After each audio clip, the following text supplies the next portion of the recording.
Well, good morning, our beloveds. So this is the day where many of you become aware of the Roe v. Wade shift or change as perceived by many. And what does this mean? Our another is livid, raging mad, pissed off, cannot believe that in her lifetime she is seeing such cruel and callous behavior by others who just don't care about the freedom of choice, having the ability to reflect on what is right for you and only you. But we must tell you, Americans, those who supported the forced vaccine mandate, well, you have, believe it or not, pushed this over the edge. You have energetically chosen to allow or give control of your body over to a governing agency. So if you want to place the blame, it is not so much on Trump. He merely put the people into power. But it is literally you liberals who decided the fate of humanity by energetically supporting anything but my body, my choice. It is not a popular sentiment and will ruffle many, many feathers, but that is fine. We do not care about whose feathers we ruffle. We care about energy and truth, and that is what we share. So our another is really upset with those who voted for Trump or against Hillary, because that started the process many moons ago of making the appointments to the federal court system. But it is the liberals and their forced vaccine mandate who put the final nail in the coffin. So who is to blame? Humanity. You are where you are because this is where you are meant to be. But now the question is, how do you collectively get out of this? You can be angry and advocate and post and protest and do all those things. But as you know, that will not matter. There are two things that could matter: a new ruling or the more alternative choice, a new system.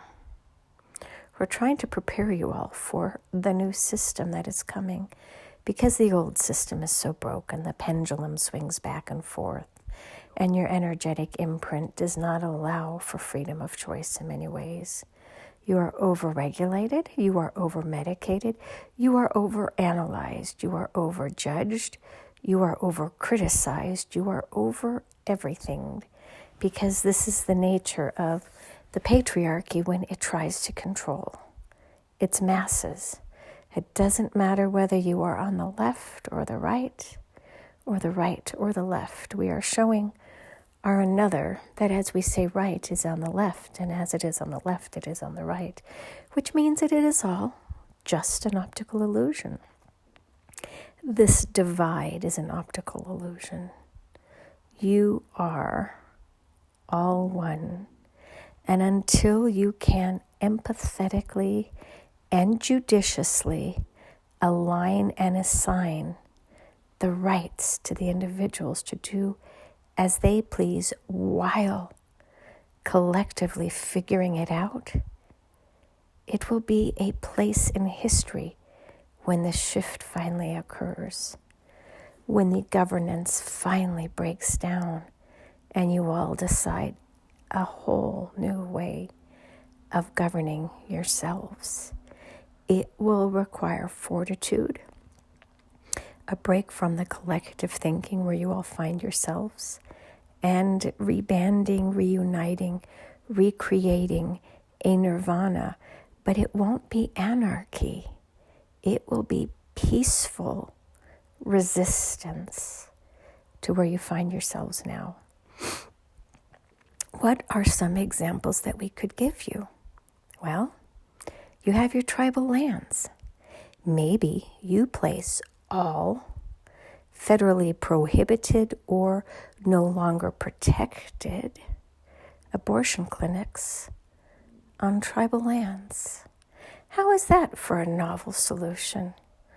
Work with your tribes just as Tesla did to create freedom of speech over your own body and create a whole new system. You do have protected lands within these protected lands where the federal government has no control. The tribes have their own unique laws, governance systems, and let's be honest, belief systems. And while they are not perfect, and we never state as such because humans are humans and are flawed, it will allow a workaround to this federal governance. So if somebody, right, on tribal lands is offered and receives the protection of abortion, what rights do the courts have over such providers? Can anyone sue? Can anyone protest on those lands? No, because the tribal lands will get to determine who and what occurs on their lands. So maybe you will finally see why the shift in power has gone back to the tribes, to the indigenous, because therein lies the solution. So let's, for argument's sake, say that each state, piece by piece, sells its land off back to those tribal communities where most of you are not members. So you would potentially receive the benefits of the protections of the federal lands, but these would be the federal lands within the tribal community and not within the U.S., if that makes sense. You would receive the protection of these federal lands or community lands, or there is no word for it that we're trying to describe here, but the point being is you would then receive the protections of those governed by something other than the federal government of the United States of America. But you would have no right to own property. You would have no right to the traditional things. Can you see what you would need to give up in order to receive your freedoms? It is a process. It is a journey. How do you create a sovereign space separate from the governance from which you want protection? But you could still receive the protection of the federal government from the public schoolings, the public roads, and all the other stuff. It is a dichotomy. Figure it out. You have limited solutions available to you during these unique times. But solutions always exist. You just need to think creatively. So put your collective thinking hats on and figure out a workaround for this so that the individuals seeking these services and the individuals providing such services can continue to do so, but without the legalic interventions of either the states or the federal governance of the United States of America. And so it is.